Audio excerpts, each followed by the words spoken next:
This will, of course, sound crazy, and I won't blame you if you think I'm deranged, but I promise you, everything I'm about to say is true. The experience I went through really happened, and the implications for the fate of the world should be seriously, gravely considered. I'm not even sure if there's a point to posting this. I mean, who knows if anyone will actually read it, or if there's anything that can be done about it. I'm scared. Really terrified of what it all means, but I'll share it with you, if only to unburden my mind somewhat of the terrible, terrible knowledge. In short, I have the suspicion, if not the certainty, that a lot of people in the world are the real-life equivalent of bots. You know, that your neighbor, your mailman, your barber, may just very well be biological machines, pre-programmed, living intricately scripted but nonetheless insincere lives. I'm not saying that we're living in a simulation, but the current population of the world, a figure that presently sits around 7 billion, isn't altogether real.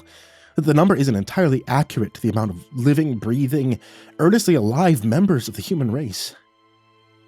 Much like a phone comes pre-installed with bloatware, hogging precious storage space, I think our planet's population has been falsified. I believe the number of naturally born humans is much smaller than 7 billion. Maybe, and this may be generous, it sits around half that. Why do I believe this? Because I recently had an experience that can't be explained. Can't reconcile with what I've been shown and told about how people behave, think, and exist, both within my own nation and culture and elsewhere.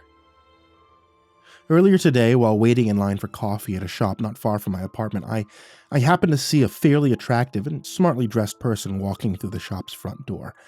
I saw them holding their phone in their hands up and a little away, obviously filming themselves for social media. Not wanting to seem rude or be inadvertently drawn into the video, I looked away. The line moved on. I eventually grabbed my order and sat at a table, where I began reading a book that I had bought earlier. The person filming themselves eventually placed their order, and after a few minutes, came to sit at a table next to me, still with their phone held out before them. I wasn't exactly annoyed. I had no reason to be. They weren't talking loudly or interrupting anyone, but there was something unsettling about their behavior. Something unnatural. Not just in the sense of walking around filming yourself. It's been contemporarily natural to do that for a while, but in the way that they were doing it. Their behavior was very showy, almost theatrical. The way they were tilting their head, sipping their coffee, smiling, laughing. It was also uncanny. Halfway through my coffee, I spilled a little on my table. I got up to grab some napkins, and when I passed the self-filmer, I happened to glance at their screen, not really intending to be nosy, but curious as to which media platform they were using.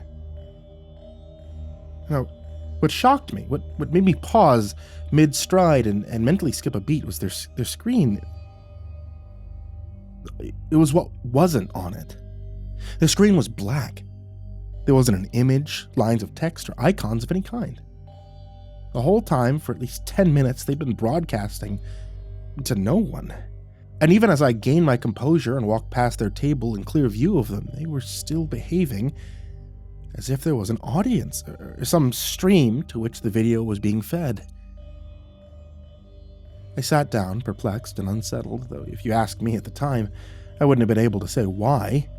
Slipping an unused napkin in my book as a makeshift bookmark, I started to nonchalantly, or so I tried, watch them out of the corner of my eye, while occasionally sipping coffee. I knew I wouldn't have been able to keep up the appearance of reading, so I instead went for absent-mindedness. And still, they continued to pantomime all the motions of streaming to an audience, showing every sip, every bite of the cookie they ordered, every cute and whimsical community-submitted painting on the wall behind them. It was eerie, watching them with the knowledge that I had. And I found myself growing increasingly disturbed with each dishonest second. Finally, I became so unreasonably creeped out by the disingenuous display that I leaned over and, with feigned politeness, asked them what their username was, saying that I thought I'd seen them online before. In a gesture of maddening dishonesty, they held up their finger to the phone camera as if to say 1 second, and then leaned towards me. Our eyes met, and I immediately got a weird, vaguely primal feeling of fear. Not dissimilar to how you'd feel seeing a mask of someone's face that was, in all respects, realistic, except for one minor but glaring detail. Just as I was about to repeat my question, thinking that perhaps they hadn't heard me, they took a deep breath, smiled, and then said, "You know the one, right?" Had they simply said, "You know the one," and left it at that, I would have assumed Instagram. I mean, I'm not too familiar with social media beyond entertainment forums, but whenever I heard about influencers, it's usually Instagram that I see mentioned in relation. But the right? The definite inflection of a question piqued my curiosity, and it unsettled me. The suggestion that they weren't familiar with the platform they'd been using for nearly 20 minutes set off some psychological alarm in my mind, one that bordered on a flight or fight response. Not wanting to cause a scene, really just wanting to get out of there, I nodded, forced a slight chuckle, and withdrew back to my seat. After an awkward and creepy moment of stillness, they did the same and went back to their fake streaming. I didn't bother to watch them anymore. I couldn't bring myself to turn back. After a few more minutes, during which I tried and failed to recapture the interest that I had in my book, I got up, threw my trash away, and I left. As I walked home, I replayed the weird encounter in my head, and in doing so only served to further frighten myself. There had been something so inexpressibly off about the person, and I wanted to see if I could find anyone else like that. Anyone who, for whatever reason, wasn't actually doing the activity they presented themselves as doing. I walked around town for a while, aimlessly, trying to spot people superficially engaged in some activity. I saw countless people on their phones, and tried, with as much grace and stealth as possible, to see whether or not they were actually doing anything on them. And not all of them were. That's right, I caught several people, 6 or 7 in a sample of dozens, who weren't actually texting, browsing feeds, or talking to people. Their screens were black, not merely dimmed or locked, but blank, devoid of interface and activity. Their fingers flicked and tapped, their faces smiled and grimaced, all prompted by, or in response to, nothing. They were like children playing pretend, amidst crowds of other genuine humans who wholly were oblivious to the lies. And all these people, like the person I'd witnessed in the coffee shop, they were off in some way. Not outwardly creepy, but subtly, almost imperceptibly uncanny in their behaviors and expressions. Some displayed movements that were too practiced, devoid of any variation or style or personal touch. Others were on the opposite end of the spectrum, too uncontrolled, too lax, jittery, uncoordinated. Most people within a community adapt some basic standard of behavior they exhibit, at least in public. The learned mannerisms and motions of a society, but none of the aforementioned people fell into this common behavioral middle ground. They were so different in ways that you wouldn't notice unless you had consciously taken note of the behavior sometime before and then endeavored to seek out and study it. I didn't confront any of these people. I was too creeped out, and honestly, too fearful to even think to approach them. I watched, observed, and eventually recoiled away from every single one. There was no specific race or age. Their races, sexes, fashion sense, and ages varied. But they all had in common that strangeness about them, that once you noticed it, unmistakable uncanniness. Had that been the end of things, I probably would have gone home and forced myself to forget about it. Watched some dumb TV, ate junk food, but when I began making my way home, after having spent nearly an hour looking for these behaviors, I found myself face to face with another one. With my roommate. They approached, said they'd been waiting for me for nearly an hour, and I then remembered that I had asked if they'd like to go see a movie with me after I grabbed some coffee.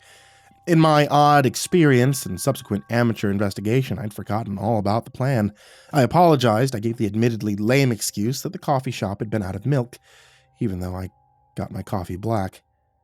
So they forgave me and asked if I'd still like to go and catch a later showing. But even as they smiled and playfully nudged me, I saw in their face that same uncanniness, that now unmistakable falseness of physiognomy. To test them to see if they'd actually perform an activity or simply be fed the information by someone or something, I asked them to look up showtimes. Now, by this point, my heart was racing, so to both appear casual and settle myself down, I got out my own phone and started randomly flicking through menus. They asked if I had a preference for time, and I said no, then casually walked beside them. I angled my phone so that I could get a video of their screen whilst not looking like I was trying to film them. A few seconds passed, and they then pocketed their phone and told me they'd booked seats for us. I thanked them, and we went on our way. I started a conversation, something about our personal lives, and then casually checked the video I'd taken on my phone. When it finished, I watched it twice more. And then, with my blood chilling in my veins, suddenly blurted out, "Shit, I have to go," and turned around. In a way, it was a genuine statement. I wouldn't have been able to continue walking alongside them after having seen the video. In the video, their phone screen was blank. They hadn't looked up any movie times. Somehow they'd acquired the information, or they just entirely lied about it. They didn't say anything at first, and I didn't look back. I didn't want to see them feign surprise. But just before I could round the corner, I heard them call out, "Okay, I'll meet you at the theater. You know the one, right?" And the exact same questioning inflection that the person in the coffee shop had used. I've moved out of the apartment. I didn't give a reason. I just packed up my belongings, called a close friend, one who thankfully doesn't exhibit any of the odd behaviors beyond the usual quirks of an early millennial, and paid them a few bucks to help me move things in a hurry. I've since seen a handful more of them. Those fake or unexplainably scripted people. There's something going on, or maybe it's always been like this. Maybe since the beginning of mankind, they've just been genuine people, but also performers, mimics, doppelgangers, space fillers, human bloatware. I don't think the internet is the only thing that's filled with bots.